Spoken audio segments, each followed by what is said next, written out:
આગળ વાત અમરેલીની અમરેલી જિલ્લામાં 2 દિવસ પહેલા ખાબકેલા વરસાદથી ખેડૂતોને વ્યાપક નુકસાન। જાફરાબાદ, ખાંભા, ધારી, સાવરકુંડલામાં ખેડૂતોને નુકસાની।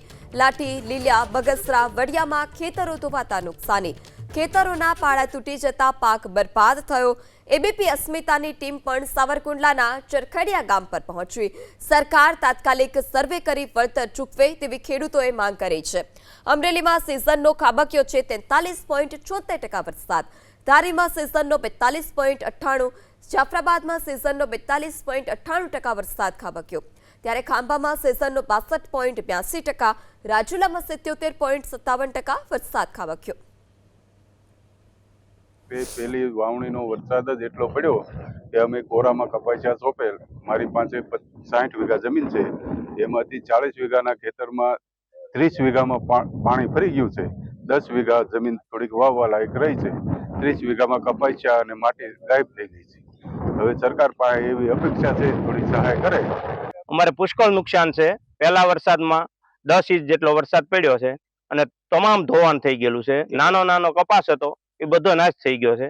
સરકાર અમને કાંઈક મદદરૂપ થાય અને તોય અમારું આમાં કાંઈ પૂરું તો થાય એવું જ નથી, એટલું ધોવાણ છે। અમારે ગામમાં ખારી નદી અને કુંભારિયા નહેરુ જેની ઉપર અમારે ચેકડેમ આવેલો છે, એનો પાળો તૂટી ગયો છે અને એ પાણી અમારે કુંભારિયા નહેરાનું પાણી અને ખારી નદીનું પાણી ટોપઅપ થવાથી ચરખડિયા ગામના તમામ ખેડૂતો જે નદી કાંઠા વિસ્તાર હોય, કુંભારિયા નહેરા વિસ્તાર હોય કે ડેમ કાંઠે આવેલા હોય, એમાં 70 થી 80% જેવું નુકસાન થયેલું છે।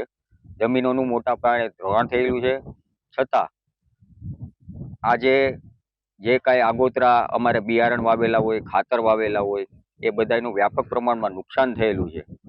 જેની માટે સરકારને એક નમ્ર વિનંતી છે કે અમરેલી જિલ્લાના તમામ તાલુકાઓમાં આ વરસાદ પડ્યો હોય જ્યારે જે ખેડૂતોને નુકસાન થયું છે આર્થિક રીતે, ખેડૂતો અત્યારે એવી પરિસ્થિતિ નથી કે એ વસ્તુઓનું કાંઈ રિપેરિંગ કરી શકે કે ખેતરમાં જઈ શકે। પાળા ધોવાઈ ગયા છે, ખેતર ધોવાઈ ગયા છે। અત્યારે ચોમાસાના કારણે એ બધું રિપેરિંગ શક્ય ના હોય તો વહેલી તકે સરકાર આ પરિસ્થિતિને ધ્યાનમાં રાખીને ખેડૂતોના વારે આવે। મેં રાજ્ય સરકારને પત્ર લખ્યો છે કે મેં મારા આખા અમરેલી જિલ્લાના ખેડૂતોને વળતર મળે અને મેં સર્વે કરવા માટે પણ સૂચના આપી દીધી છે।